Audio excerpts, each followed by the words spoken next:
உலகத் தமிழர்களின் உயிர்நாதம் உண்மை தமிழ் தொலைக்காட்சி. வணக்கம். உண்மை தமிழ் தொலைக்காட்சியின் பிரதான செய்திகள் வாசிப்பவர் பாரதி மயில் வாகனம். முதலில் தலைப்புச் செய்திகள். ஜனாதிபதி அனுரவின் முதல் வெளிநாட்டு பயணம் வெளியான தகவல். நாட்டை வந்தடைந்தார் இந்திய வெளிவிவகார அமைச்சர். பொருட்களின் விலை குறைப்பு தொடர்பில் வெளியான தகவல். தென்னிலங்கையில் ஏற்பட்ட மாற்றம், குவியும் கோரிக்கையால் நெருக்கடியில் அனுர.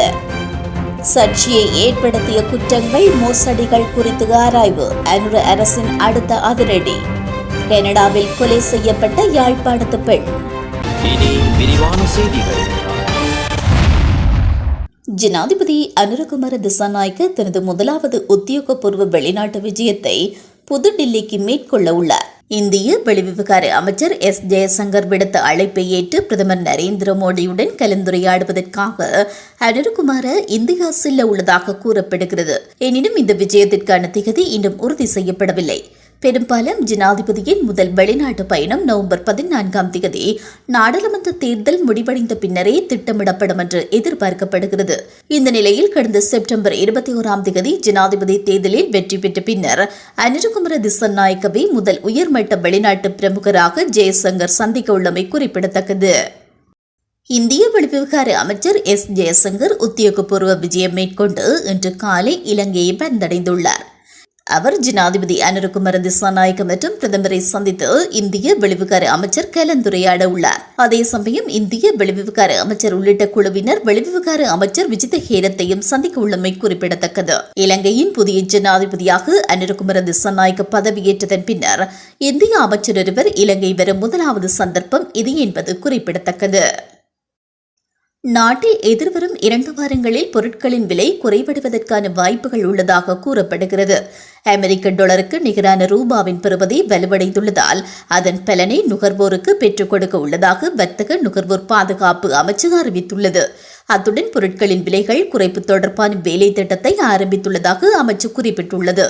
இந்த விடயம் தொடர்பில் பிரதமர் ஹரணி அமரசூரியவினால் அறிவுறுத்தல் வழங்கப்பட்டுள்ளதாகவும் தெரிவிக்கப்பட்டுள்ளது. இதற்கமைய சந்தையில் விலைப்பட்டியல் தொடர்பில் ஆய்வு செய்து விலைகளுக்கு இடையிலான வேறுபாடு தொடர்பில் கவனம் செலுத்தப்பட உள்ளதாகவும் தெரிவிக்கப்பட்டுள்ளது. உணவுப் பொருள் இறக்குமதியாளர்கள் மற்றும் உற்பத்தியாளர்களுக்கு இடையில் விலை குறைப்பின் தேவை குறித்து தெளிவுபடுத்த திட்டமிடப்பட்டுள்ளது. இலங்கை ரூபாவின் பெறுமதி வீழ்ச்சியடையும் போது அதன் சுமையை மக்கள் மீது திணிக்கும் போதிலும் அதன் பெறுமதி வலுவடையும் போது நன்மை மக்களுக்கு கிடைக்கவில்லை என்பது தெரிய வந்துள்ளது. எனவே எதிர்வரும் 2 வாரங்களில் உணவுப் பொருட்கள் உள்ளிட்ட தயாரிப்பு பொருட்களின் விலைகளை குறைக்க நடவடிக்கை எடுக்கப்பட உள்ளதாக அவர் குறிப்பிட்டுள்ளார்.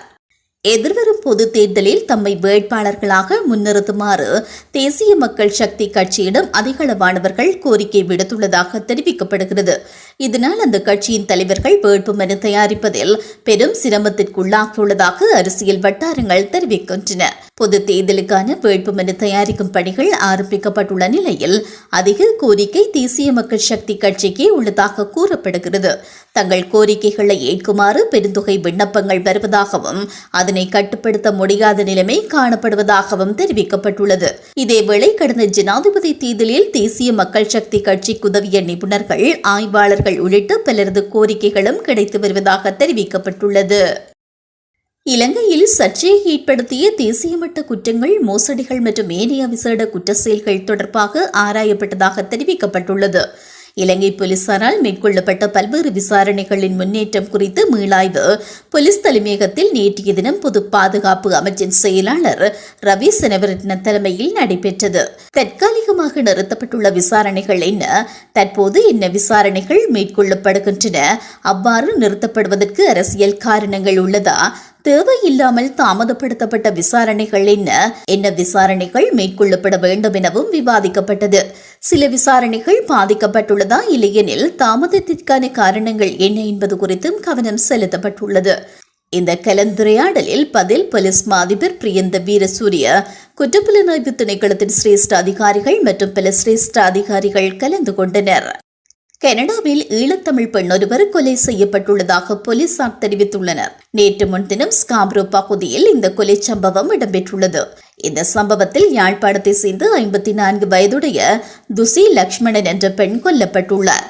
இந்த கொலை சம்பவத்துடன் தொடர்புடையவர் என்ற சந்தேகத்தின் பேரில் மற்றொரு தமிழர் கைது செய்யப்பட்டுள்ளதாக கூறப்படுகிறது. 50 வயதான ராகுலன் லக்ஷ்மணன் என்பவரே இவ்வாறு கைது செய்யப்பட்டுள்ளார்.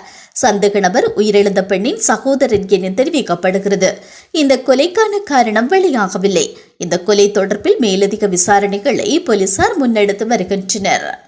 மீண்டும் தலைப்புச் செய்திகள். ஜனாதிபதி அனுரவின் முதல் வெளிநாட்டு பயணம் வெளியான தகவல். நாட்டை வந்தடைந்தார் இந்திய வெளிவிவகார அமைச்சர்.